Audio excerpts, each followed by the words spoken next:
සුදු සීනි ග්‍රෑම් 800යි.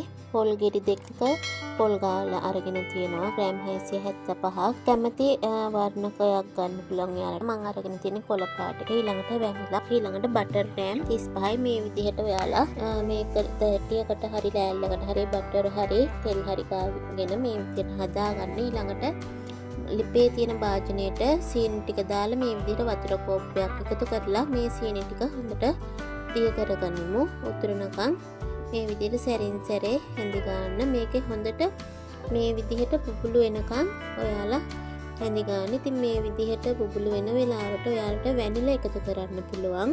වැනිලයි කලරින් ඔයාලා කැමති කලරින් එකක් මේකට එකතු කරගන්න. මේ විදිහට හොඳට මික්ස් කරගන්න. ඊළඟට අපි පොල් ටික මේ විදිහට එකතු කරන්න ඕනේ. ඉතින් මෙතනදී කියන්න ඕන ඔයාලට මේ විදිහට හීනියට පොල් ටික ගා ගන්න අමාරු නම් පොල් ටික ගාලා ඉවර වෙලා බෙන්ඩරේට දාලා පොඩ්ඩක් බ්ලෙන්ඩ් කරලා ගන්න. වතුර දාන්න එපා. නිකන් පොල් ටික බ්ලෙන්ඩර් කරලා ගන්න.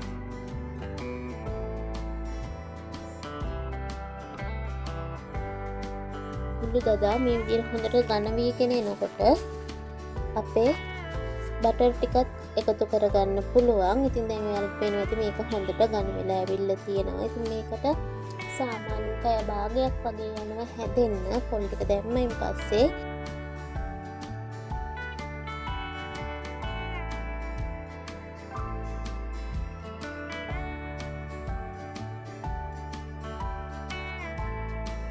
දැන් අපේ පදමක් හරි. දැන් ඉතින් මේක අපිට ලිපෙන් බාගෙන තැටියට දාලා කපා ගන්න තමයි තියෙන්නේ. මේ වගේ එකට එකතු වෙන පදම ආවහම ඔයාලට මේක ලිපෙන් බාගෙන තැටියකට දාලා කපා ගන්න පුළුවන්. දැන් අපි මේක බාගනිමු ලිපෙන්. ඉතින් මේ අපි කලින් හදාගනිමු තැටියට මේ ටික දාලා ඉක්මනට මේ වගේ කුණී කරගන්න.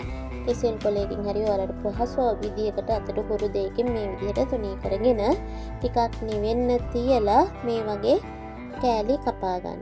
ඉතින් මේ විදිහට කෑලි කපාගෙනලා ඊට පස්සේ හොඳට නිවුණෙන් පස්සේ ඔයාලට කෑලි වෙන් කරගන්න පුළුවන්.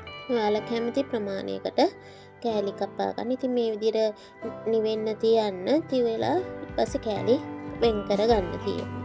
ඉතින් මේ තියෙන්නේ මං හදාගනිපු පොල් ටොපි ටික. මෙතන කෑලි 80ක් විතර තිබුණා.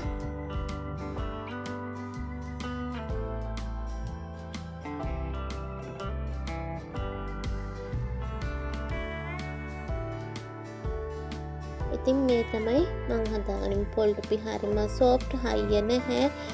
ඕන කෙනෙකුට කන්න පුළුවන්. ඉතින් ඔයාලත් හදලා බලන්න.